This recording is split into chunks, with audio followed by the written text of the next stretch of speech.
come on in. We need to have a little chat about what happened last week. Yeah. I'm gonna read you something, okay? So when an employee is sick and unable to come in for their shift, the procedure is as follows. They must ring us with plenty of notice, and they must ring us themselves. Okay? Now that didn't happen, did it? First of all, I don't call an hour before your shift adequate notice at all.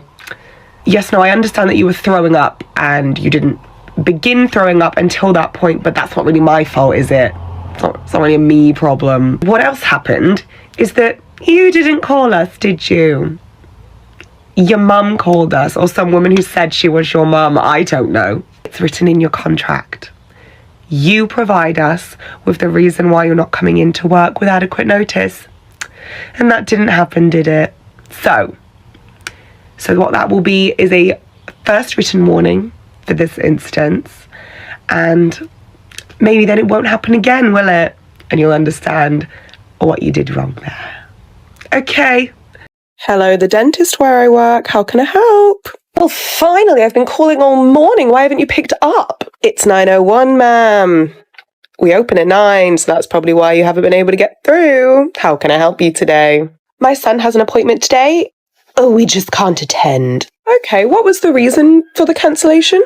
He has a sports day. Okay, so you know there's a 48-hour cancellation policy with all appointments. It's on the terms and conditions that you signed when you registered your child here. But what if he was sick? I can't provide 48 hours notice if he's sick.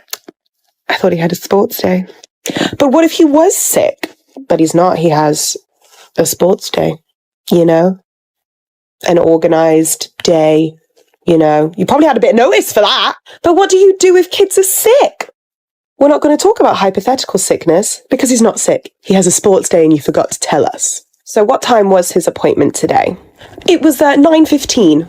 So not only were you not going to give us the 48 hours notice that we require, you weren't even going to give us 15 minutes notice that you weren't coming in.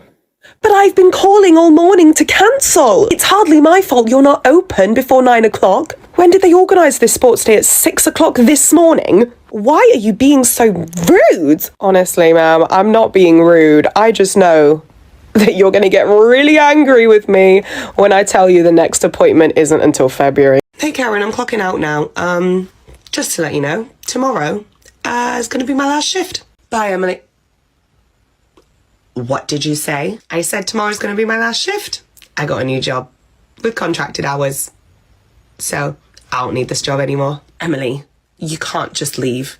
You have to give us appropriate notice. Yeah, but today and tomorrow are the first shifts I've had in like a month. And you didn't give me any notice when you suddenly took me from 50 hours a week to 0 hours a week. So I'm just gonna not give you any notice either. I think that's fair. Emily, it's in your contract. You have to give us notice. Not really. There's no consequences for me if I don't. I'll never ask for a reference from this place because it was a hellfire. And what are you going to do if I don't work my notice? Not pay me? Because that's against the law. I can't believe you would do this to us, Emily. After we've been so good to you. After you've been what? After you threw my life into a tailspin because you took me from 50 hours a week that I had been working consistently for 6 months to suddenly give me 0 hours just because you could. Yeah, I'm not really concerned about how you feel about me leaving.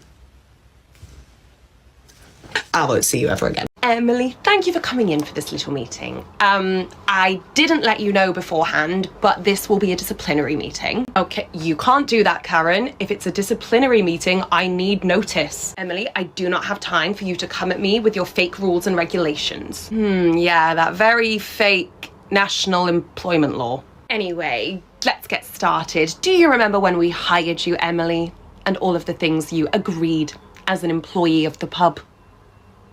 What were they? Okay, as much as I'd love to be in here for 2 hours going through every possible thing I could have done wrong that you've made up in your head, why don't you just tell me what your problem is, Karen? Employer to employee, just talk to me with a little bit of respect. Maybe we can work through this issue. I don't have high hopes though. I would just like to remind you, Emily, that when we took you on, you told us that your availability was full time. Do you remember that? Do I remember? Of course I remember that, Karen. You didn't give me full-time hours for months. I was on maybe 16 a week, and then suddenly you were giving me 80, and it was getting ridiculous. See, this is what I mean, Emily. Like, you can't be angry with us giving you 80 hours when you explicitly said you were full-time. Full-time is 40, Karen. 40. Not 80. Not any of the other random numbers you've made up in your head. 40. See, again, making up these rules and regulations. Why would full-time only be 40 hours, Emily? Full-time is full-time. Fully flexible 24/7. Obviously. There's no one over there. What? So, moving forward, Emily, if we're giving you 80 hours, I don't expect to be hearing you complaining, okay? You promised us full-time availability. Okay. How many hours do you work a week, Karen? That's none of your business, Emily. I am your manager. Now get back on the floor. We're done with this meeting, okay? Goodbye, goodbye. That's what I thought. 40 a week it is, Karen. Emily, no, full time. Yeah, exactly.